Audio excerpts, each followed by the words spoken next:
The Ministry of Agriculture says a national task force will be monitoring drainage during rainy season. Narima Ali reports. In Guyana, it is known that this period is when the country experiences its second wet or rainy season. It is no doubt that prolonged hours of heavy precipitation can lead to flooding, which can have adverse effects on plant and animal health, the economy, and also the comfort of the citizens nationally.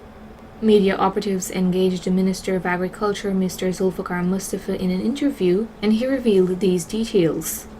We have seen above normal rainfall for the last few days. It has intensified over the last 24 hours.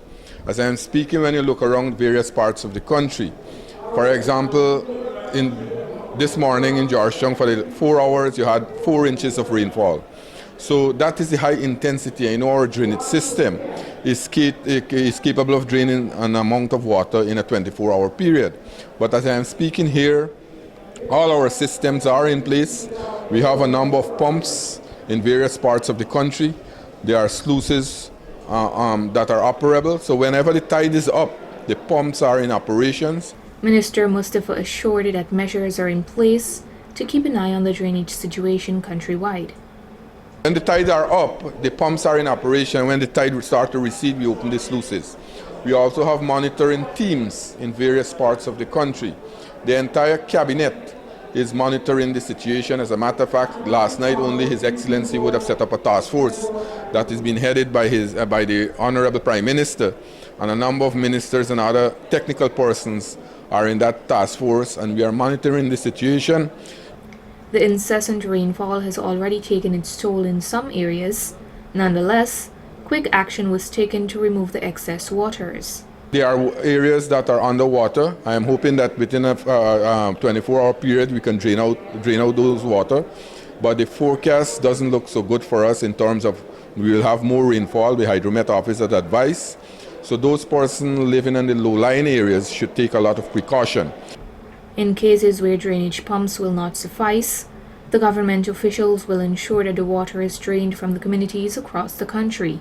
All efforts are being put in place to drain the land, drain the water as quickly as possible. And we will work very aggressively to get that done.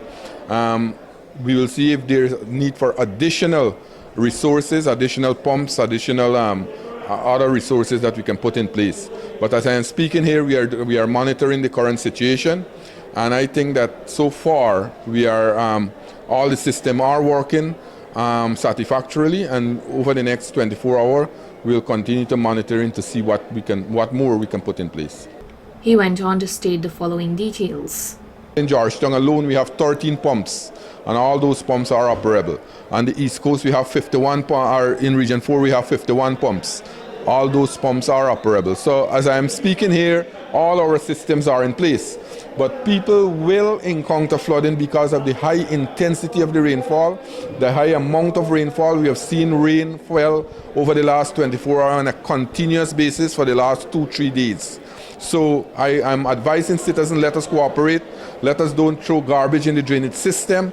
Let us ensure that the drainage system are clear.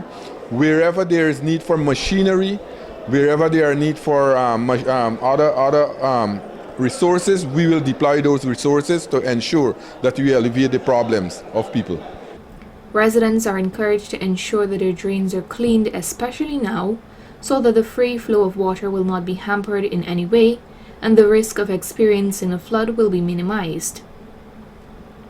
Narima Ali, Channel 8 News.